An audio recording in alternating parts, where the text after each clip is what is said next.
Hey guys, Drongo here, and today we're going to be talking about the Shaman Changes within Duskhaven, a classic plus vanilla server running on the Wrath of the Lich King engine. I've really been enjoying playing on the server, and I'm leveling the classes to 10 so that we can see the talent trees and builds. And without further ado, let's go ahead and get right into it. We're looking at the Shaman Changes here, and we're going to start with a new ability, Storm Cloud, which envelops the target in a cloud for 30 seconds, increasing critical strike damage by 10% for 18 seconds for 4 nearby players which touch the target. It's on a 2-minute cooldown, and let me show you how that looks. I was actually in a group with someone in the Mendigo Cave, how do you say it? The Mendigo Caves within Dunmiro. So check that footage out here coming up.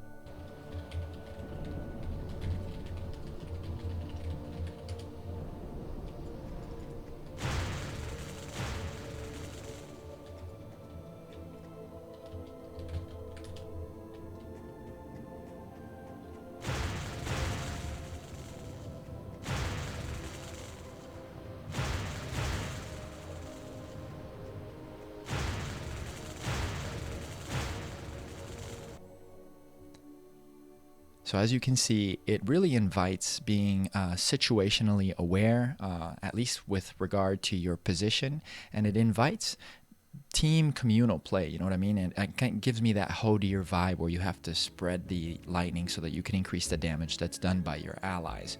Really cool concept. I really like that idea. Storm Cloud is great for shamans, and I'm enjoying that change, so that's pretty cool. We also have a new race combo. Dwarves can become shamans, of course, so we saw how that works. Mass Resurrection quest available from Varian Thrall. We can get that. Ghost Wolf can also be used indoors. Excellent change, right? Who doesn't want to use Ghost Wolf indoors, especially on the runbacks and dungeons? I really like that idea. Thank you for doing that, Duskhaven. Let's go into the elemental shaman changes. We're looking at Magma Totem costing 30% less mana. We have Fire Nova costing 25% less mana.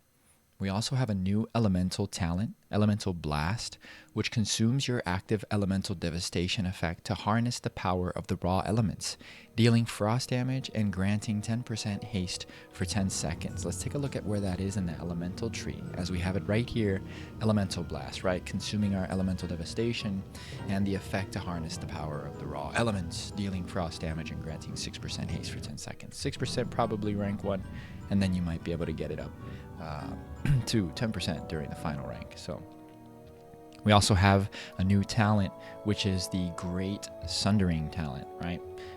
It deals damage for every 8 seconds. It deals damage every second for 8 seconds, and it needs to be channeled.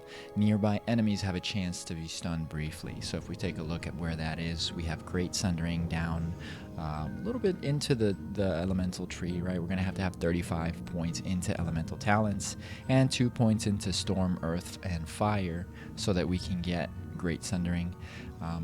I think it's a pretty cool ability, especially in Mythic Plus dungeons, which might need a little bit more control on behalf of the shaman. This could help when you're AoEing things down, stunning them, and just providing a little more utility for the group. So I think it's a good idea. Now we move on to resto talents. For those restoration shamans, you kind of get a little bit of a buff here, especially when it comes to raid cooldowns. Let's actually start with a new restoration talent, Tsunami. It heals all nearby party members instantly and over 15 seconds. While active, their health is increased by 3%. So we kind of have a Divine Hymn / Tranquility cooldown that now shamans can use. And let's go ahead and see where that is. All the way down at the bottom, you're going to have 50 points. Not just Earth Shield, not just Riptide, but you can get Tsunami.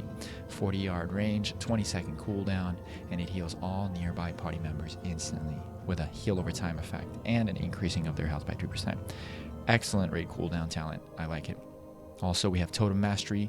Your totems now grant your party members 20% reduction to silence and interrupt effects and increases haste by 3%.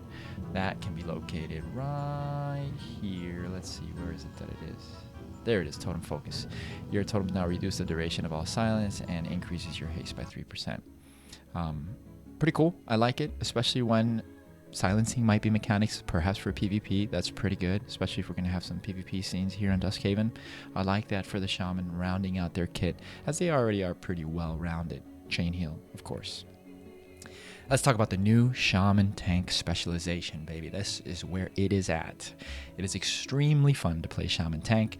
You can literally chain lightning to the left, lightning bolt on the right, drop totems to grab aggro. You have defensives. You have a lot of the toolkit that you think about when you're thinking about a tank shaman. So let's talk about it, right? We have a new passive shaman ability, which is Stone Warden. It's active after taking Guardian Totems 2 out of 2. Using a shield increases your threat by 95%, HP by 20%, and causes your Stoneclaw totem to put a shield on yourself. Defense rating, block rating, parry rating, gain from items, and block value massively increased. We have Frozen Power, which is an enhancement talent, increasing damage by 20%, upgraded or buffed by 10%. We also have a new tank shaman ability, Lightning Crash Totem. Summons a totem which deals nature damage every 6 seconds, every second for 6 seconds, and generates a high amount of threat. Good to capture that AoE threat beyond the chain lightning opener. We also have Frost Weapon proc chance increased to 15%, which is up by 5% from the 10% that it normally is. Earth Shock rank 7 taunts the target for a short duration. It's only usable with a shield. So Earth Shock rank 7 is going to be your taunt, whereas Earth Shock rank 6 has had its damage increased to match rank 7's strength. If you want to taunt, you use rank 7. If you want to do a little more damage, you do rank 6. So pretty good. Rockbiter rank 4 increases your armor for 4 seconds, pulsing threat to nearby creatures and grants your next 3 strikes more attack speed. An additional note on the Earth Shock, I think that's the only taunt that also does damage, given that it can switch between the two, and I like that versatility. I think it's pretty interesting, although I'm curious if using Earth Shock for damage may compromise your ability to taunt if you need to on the fly, so might need to balance that as a shaman tank. Lastly, we have a new tank shaman ability, Elemental Bulwark, baby. Deals nature damage modified by shield block value and increases your frost damage by 20%, stacking up to 3 times. So we can get a 60% frost damage increase with Elemental Bulwark. I like it. Really excited to try Tank Shaman. It's probably what I'm going to be playing with the Shaman that I'm going to be leveling, because why not, right? But excellent cases to be playing Elemental or Restoration as well. It is Classic Plus after all.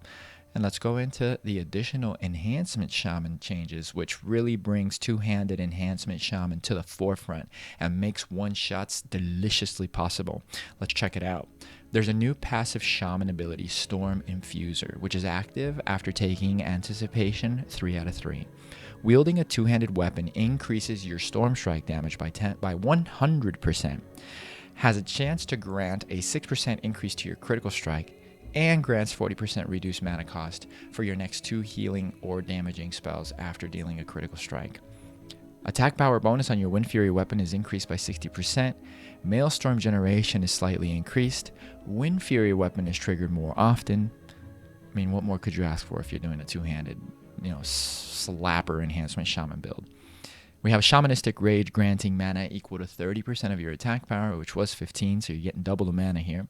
Static Shock talent increases charge amount of your lightning shield by 10, which it was 6. So you got 4 extra charges to use in unison with, let's show you here in the enhancement talent tree, Static Shock, right? You're going to be able to deal more damage now that you have more charges on that lightning shield without having to recharge it and taking one of your global cooldowns. So a little bit of a buff there as well. And then also we have a new talent, Master Enhancer. Your weapon enhancement grant additional unique bonuses. And here it is. Master Enhancer, that's funny. Your weapon enhancements now grant additional unique bonuses, but they cannot be stacked. Flame Tongue weapon, your critical strike chance is increased by 3%. Frostband weapon, your block value is increased by 5%. And Wind Fury weapon, your haste is increased by 3%. So I see how this works with the two-handed enhancement build. Not quite so sure which one's going to take precedent when you are doing dual wielding one hands. Maybe the main hand one is going to take precedence, since they can't be stacked. But it's still pretty cool to have Master Enhancer. And also you have Crash Lightning. Now we've seen this on live. Your Storm Strike additionally electrifies the ground below the target, dealing nature damage every second for 4 seconds. And we have that down here as Crash Lightning. I mean, overall, the Shaman changes are excellent. Everybody wants to play a tank Shaman. They currently cannot queue into the random dungeon finder that is being worked on, so you do have to have a buddy that queues this tank, and then you actually tank the dungeon while your buddy goes to DPS.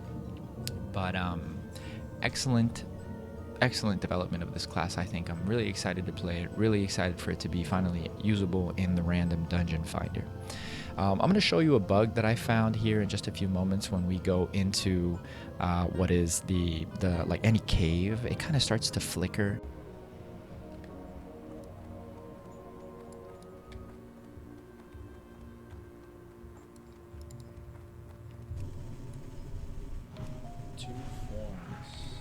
And I'm sure that the Duskhaven team is already on this. I'm not sure what causes it. If you look down into if you know what causes it, and you can comment below, I'm sure it would help the Duskhaven team, although I'm pretty confident that they're already on it as well. And otherwise, you know, we made it to level 10. Really, really fun. Appreciate you guys watching. Comment below what you want to see next, although we're going to go, of course, through every single class. And thank you very much for interacting with me. I'm enjoying interacting with the community. I'm enjoying the content production, and I very much appreciate your time. I hope that you all have a great day. See you on the next one.